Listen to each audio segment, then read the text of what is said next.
2 दिवसापूर्वी घडलेली घटना कोल्हापूर जिल्ह्यातली आहे.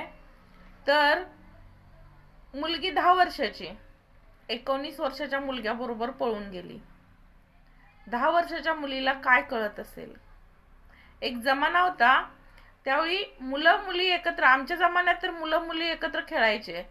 पण असं म्हणजे हे असले कृत्य कधी कुणाच्यात म्हणजे एवढ्या लहान वयात कळायचंच नाही काय. एकत्र खेळायचं, बागडायचं, हिंडायचं, मौज म्हणजे असं छान असायचं. पण आता नको त्या वयात नको ते माहित होतंय, कारण आपण जबाबदार आहे याच्यासाठी. खूप लहान वयापासून मोबाईल हातात आहे. ह्या मोबाईलवरती वाटेल ते दाखवलेलं असतंय. जे बघायचं नाही ते पण दाखवलेलं असतंय. मग त्या मुलींच्या मनावरती त्याचा परिणाम होतो. आणि आपण म्हणतो आजकालच्या मुलांना सगळं कळतंय. सगळं कळतंय कशामुळं कळतंय, तर ह्या मोबाईलमुळं. त्यांना शिक्षणात कमी आणि सोशल मीडियावर जास्त रमताना दिसतात मुलं. सगळ्या कॉमेडीच्या प्रकार पण भरपूर आहेत. त्याच्यात पण काय काय विकृत प्रवृत्तीचे लोक आहेत, ते असे व्हिडिओ बनवतात. ते मुलींच्या मनावरती परिणाम होतो. 10 वर्षाच्या मुलीला माझ्या मते तर काही कळालं नाही पाहिजे. कारण तिच्या घरातले संस्कार तसे हवेत, शाळेतले संस्कार तसे हवेत. कुणाची एकाची चूक नाही याच्यात. त्या मुलींची तर अजिबात चूक नाही. कारण त्या मुलगीचा अजून पूर्ण विकासच झालेला नसतो. मेंदू त्यांचा अजून छोटा आहे. त्यांना काय कुठल्या गोष्टी केल्यानंतर काय होणार आहे हेच अजिबात भान नसतं. निदान 18 वर्षाची तर व्हायला पाहिजे ना ती, की बाबा हा मी म्हणजे करू शकते असं म्हणायला. आणि त्या मुलग्याचं वय काय, 19 वर्ष. आपल्यात लग्नासाठी 21 वर्ष आणि 18 वर्ष हे वय कायद्यात आहे. मग आता हे दोघं कायद्यात पण बसत नाहीत. त्या दोघांच्या आई वडिलांनी काय करायचं. कुठला कायद्यानं यांना कुठला न्याय द्यायचा, ते काय कळणार आहे त्यांना. 19 वर्षात काय कळते मुलग्याला, काय तिची जबाबदारी स्वीकारणार आहे तो. आणि ते पूर्ण दिवस म्हणजे गायब होते. दोघं गायब होते असं नाही, पण पहिल्यांदा मुलगी गायब आहे असं सगळीकडं चर्चा व्हायला लागली. मुलगीच्या आई वडिलांनी पोलीस स्टेशनला तक्रार दिली आणि CCTV वगैरे चेक केले, कुठं म्हणजे कुठं कुठं हे होतं ते. मग त्यावेळी कळलं की तो मुलगा तिच्या बरोबर आहे आणि ते दोघं फिरताना दिसले CCTVत. तर त्या आई वडिलांना म्हणजे कळायचं बंद झालं. काय करणार. आधीच्या काळात होतं की मुलगीचा पाय घसरला तर तिला लग्न करून द्यायचे. भले त्या मुलग्याबरोबर नाही लग्न केलं तर दुसऱ्या मुलग्याबरोबर लग्न करायचे. ती मुलगी चुपचाप तिथं नांदायची. आपल्या वडिलांच्या शब्दाखातर, आपल्या वडिलांच्या प्रतिष्ठेखातर ती मुलगी त्या दिलेल्या ठिकाणी काही झालं तरी तडजोड करायची. जमाना आता नाही तसा. आजकाल जर मुली म्हणल्या तर त्या मुलींच्या जर विरोधात गेलं ते आई वडिलांचं सुद्धा ऐकत नाहीत. त्यामुळं आपण आपल्या मुलांवरती संस्कार करताना काय चुका करतो का हे लहान वयातच. आणि सराउंडिंग पण असं झालंय, घरातलंच असं नाही, घरच्या वातावरणामुळं मुलं बिघडतात असं पण नाही. बाहेरच्या म्हणजे शाळेत गेलं, इकडं तिकडं गेलं, ह्या मुलांना सगळं कळतंय. कुठली मुलगी कुठं म्हणजे एवढ्याशी मुलं मुलींविषयी चर्चा करताना मन सुन्न होते. आम्ही बघतो आजूबाजूला एवढ्या एवढ्या मुली, शाळेच्या मुली शाळेच्या वेळेत दप्तर अडकून इकडं तिकडं फिरताना दिसतात. बागेमध्ये दिसतात, बस स्टॉपवर दिसतात. मग त्या मुली शाळेच्या वेळेत गणवेशवर असतात बरं का, शाळेच्या ड्रेसवर असतात. मग इकडं तिकडं शाळेच्या वेळेत शाळेत पाहिजे ना मुलींनी. खूप वेळा प्रश्न पडतो, ह्या मुली इकडं काय करत असतील, ह्यांच्या आई वडिलांनी घरात काय करायचं, आणि आई वडील घरात असतीलच कशावरनं. आजकाल आई पण जॉब करते, त्यामुळं त्यांनी पैसे कमवायचे ह्यांच्यासाठी का ह्यांच्या बरोबर, म्हणजे हे कुठं गेले आले बघत बसायचं, ह्यांच्यावर लक्ष ठेवायचं. आणि एकटी आई असेल तर मग काय, तिला कोणी घाबरत नाहीत, वडील नसतील तर.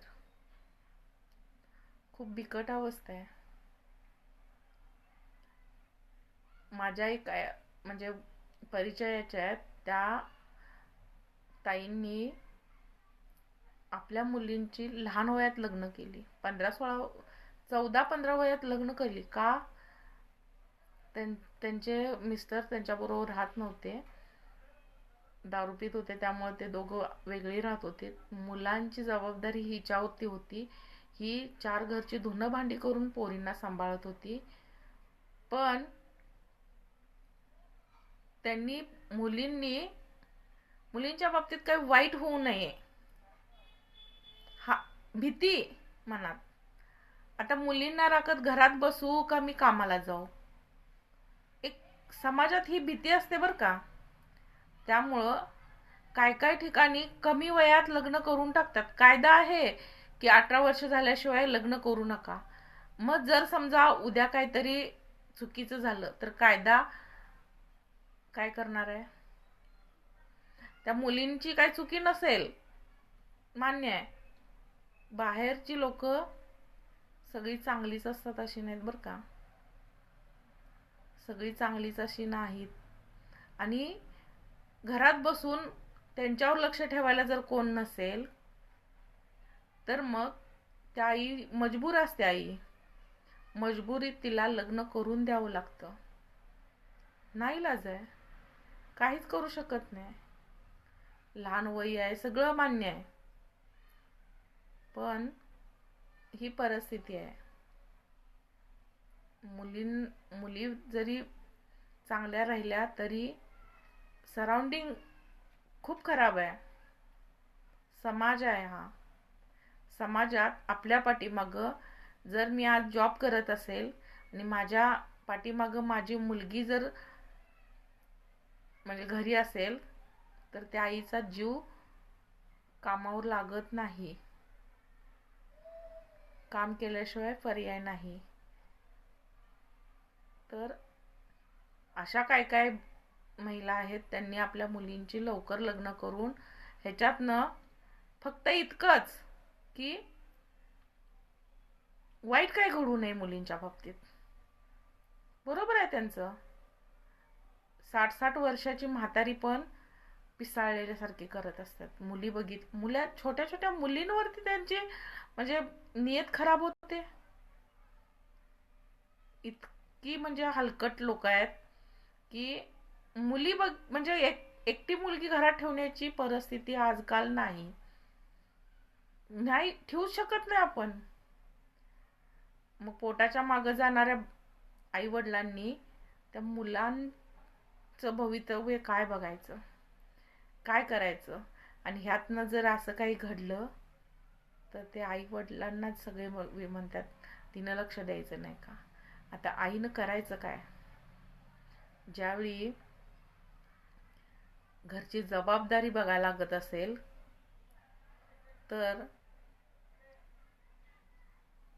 समाजात प्रत्येक गोष्टीला तोंड देता येते, पण ह्या विकृत लोकांना कुणाच्या मनात काय चाललंय कसं कळणार. मी आता तुमच्या म्हणजे समोर येऊन बोलत असलेला माणूस खूप पोटात शिरून बोलतोय, पण जर त्याच्या मनात घाण असेल, त्याच्या मनात जर कपट असेल, आपल्या मुलींविषयी ते जर वाईट विचार करून आपल्या घरात घुसत असतील आणि समोर जर तुमच्या समोर जर एकदम तोंडात साखर असल्यासारखी म्हणजे खूप गोड, कुणाला शंकाच येणार नाही. आजोबाच्या वयाच्या आहेत म्हटल्यानंतर कशाला शंका येईल कुणाला. पण सगळ्या आयांना हात जोडून विनंती आहे की मुलींच्या बाबतीत अजिबात विश्वास ठेवण्यासारखे कुणी नाही आहे, कुणी सुद्धा नाही. त्यामुळं आजकाल म्हणतात ना, सख्या बापावर विश्वास नाही मुलींच्या बाबतीत. त्यामुळं खूप समंजसपणानं राहा की आपली मुलगी, खूप जपा मुलगीला. नाईलाज आहे, तुम्ही कामाला जात असाल ठीक आहे, तरी सुद्धा ते मुलगीचं पहिल्यांदा बघा. आणि ज्यांनी लवकर लग्न केल्यात, काय काय लोकांना चुकीची वाटतात, पण मला अजिबात चुकीची वाटत नाहीत. बरोबर आहे, ते त्यांच्या घरी सुखी आहेत. निदान त्या आईच्या जीवाला ताप तर नाही की माझी मुलगी काय होईल तिच्या बाबतीत, असं तिला अजिबात वाटत नाही. संसार करते ठीक आहे, जबाबदारी लवकर पडली, जरासं थोडं ॲडजस्ट करायला तिला होईल वेळ, लागेल वेळ. तर व्हिडिओ कसा वाटला नक्की सांगा आणि जास्तीत जास्त शेअर करा. नवीन असाल तर चॅनलला फॉलो करा. परत एकदा सगळ्यांना कळकळीची विनंती, मुलींच्या बाबतीत खूप म्हणजे जपून राहा. कुणाच्या मुलीच्या बाबतीत असं होऊ नये.